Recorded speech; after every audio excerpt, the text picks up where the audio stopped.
విజయవాడ ప్రభుత్వ విప్ గన్నవరం నియోజకవర్గ ఎమ్మెల్యే యార్లగడ్డ వెంకట్రావు కార్యాలయం వద్ద టీడీపీ కార్యకర్తల సంబరాలు నిర్వహించారు.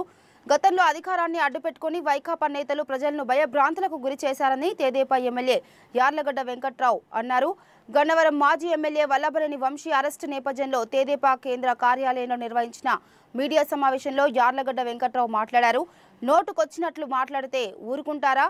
ఏనాడైనా పాపం పండుతుంది. గ్రీవెన్స్ లో వచ్చే సమస్యల్లో అధిక శాతం భూ కబ్జాలే. సభ్య సమాజం తలదించుకునేలా వల్లభనేని వంశీ మాట్లాడారు. జగన్ కు అలాంటి వారే నచ్చుతారు. వంశీ అనుచిత వ్యాఖ్యలు చేస్తున్నా ఎందుకు వారించలేదు?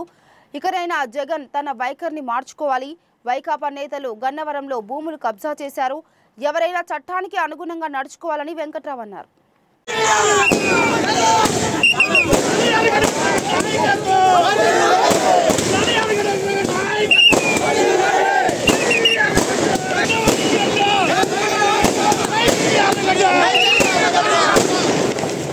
శాసనసభ్యుడు ఎవరు కానీ గొడ్డగాడాలు కూడా భాష మాట్లాడిన అతను వాళ్ళు ట్వీట్లు చేయటం వల్ల సమాజం హర్షిస్తుందని నేను భావిస్తున్నాను. అతను అధికారంలో ఉన్నప్పుడు విర్రవీగి చంద్రబాబు నాయుడు గారిని విమర్శించి ఏది పడితే అది మాట్లాడి అతని స్థాయిని అతను తగ్గించుకున్నాడు తప్ప చంద్రబాబు గారికి ఏం నష్టం జరుగుతుంది. చంద్రబాబు నాయుడు గారి కుప్పంలో గెలిస్తే బూట్లు పాలిష్ చేస్తారు. అవి మీరు అడగాల్సిన అవసరం ఉంది. అది మీరు ఎక్కడ అడుగుతారని అతను ట్వీట్ చేసి ఉంటాడు. తన ట్విట్టర్ అకౌంట్ నుంచి ట్వీట్ చేయడం కారణం అదని నేను భావిస్తున్నా. అతనికి నిజంగా అన్ని ప్రేలాపనలు పేలి ఇవాళ దాక్కుని ఉండటం అతని నైజానికి నిదర్శనం. రాజకీయాల్లో ప్రతిపక్ష పార్టీ ఉన్నప్పుడు ఫైట్ చేయాలి. ఫైట్ చేయకుండా ఎక్కడో కూర్చొని ట్వీట్లు పెడుతుంది. అంతకుముందు మీ మీడియా సోదరులతో ప్రతిరోజు పొద్దున సాయంత్రం మాట్లాడమాట వాస్తవం కదా. ఈ సంవత్సరంతో ఆర్ఎన్బి గెస్ట్ హౌస్లో కూర్చొని అలాగే అన్నీ హేయంగా మాట్లాడటం, అసభ్యకరమైన పదజాలంతో భాష మాట్లాడటం. అతను ఇక్కడ తెలుగుదేశం పార్టీలో 2 సార్లు శాసనసభ్యుడిగా గెలిచి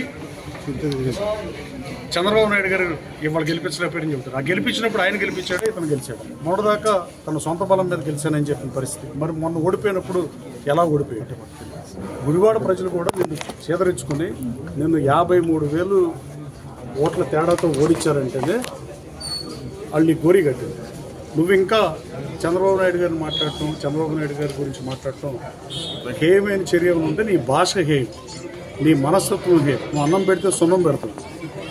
నీ మనస్తత్వమే తేడా. నువ్వు వచ్చి ఫైట్ చేయొచ్చు కదా. నిన్ను ఎవరు వద్దన్నారు? జగన్మోహన్ రెడ్డి గారికి అధికారంలో ఉన్నప్పుడు నువ్వు మాట్లాడినవన్నీ రాష్ట్ర ప్రజలు గమనించారు. గత 8 మాసాలుగా నువ్వేమీ మాట్లాడలేదు కూడా గమనించాను. ఇప్పుడు ట్వీట్లు ఎందుకు డైరెక్ట్గా మీడియా సమావేశానికి వచ్చి మాట్లాడితే బాగుంటుందని నేను నానికి కూడా హితపలుతున్నా. అతను ఇంతకుముందు మాట్లాడినప్పుడు మాట్లాడితే కనీసం వైసీపీ సైడ్లో హర్షిస్తాయి. ఇతను ఫైటర్ అని తెలుగుదేశం పార్టీ అధికారంలో ఉన్న వైఎస్ఆర్ కాంగ్రెస్ పార్టీ అధికారంలో ఇట్టాగే మాట్లాడాడు. గతంలో అతను తెలుగుదేశం పార్టీ అధికారంలో 14-19 మధ్య నేను అప్పుడు అమెరికాలో ఉన్నా కానీ ఆ రోజున పార్టీ ఆఫీస్ ఖాళీ చేపిస్తుంటే చేస్టూడికి నుంచి చూశాడు తప్ప కనీసం ఆపటానికి కూడా ట్రై చేయాలి. ఆ రోజు వైఎస్ఆర్ కాంగ్రెస్ పార్టీ కార్యాలయం అక్కడ అద్దెకిచ్చినాడు ఖాళీ చేపిస్తుంటే. ఇక్కడ విజయవాడ సెంట్రల్ శాసనసభ్యుడు బోండమ్మ గారు అసెంబ్లీలో తోలనాడితే దానికి కౌంటర్గా ఇచ్చేస్తాను ప్రగల్భాలు పలికి ఇవన్నీ కేవలం మీడియా ముఖంగా మీడియా దగ్గర చెప్పే సొల్లు కబుర్లు తప్ప అసలు బీపులు ఉంటే, నేను గుడివాడ మీటింగ్లో చెప్పాను, బీపులు ఉంటే సినిమాలకు బీపు ఉన్నట్టు మీడియాకు కూడా బీపు ఉంటే కొడాలని మాటేది ఏముండదు, అన్ని బీపులే ఉంటాయి. సో ఇప్పుడు ట్వీట్లు చేసే స్టేజ్కి వచ్చాడు. ఆ ట్వీట్లకు స్పందించాల్సిన అవసరం ఉందని నేను భావిస్తున్నా. తెలుగు భాషకు కూడా హేయమయంగా మాట్లాడటం అతనికే సాధ్యమైంది.